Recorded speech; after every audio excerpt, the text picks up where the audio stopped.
Hi, I'm BA with Bay Area Derby, and I'm here to show you a few roller derby skills that translate really nicely from the track into park skating.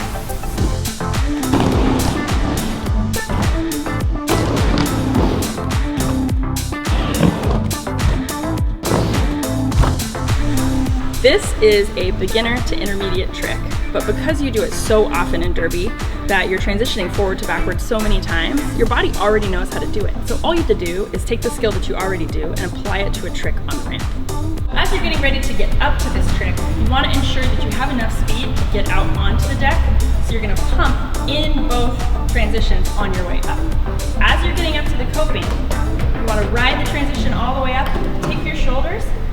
and you're going to turn your shoulders in the direction that you want to turn, because just like in derby, these are your steering wheel. To turn the way that you want to turn, you're going to tuck your knees. On the flat, I'm going to show you here, and I'm just going to do a very quick jump, but you can start on your toe stops, tuck your knees up, turn your shoulders in the direction that you want to turn, just like you would transition if you were going to go block somebody.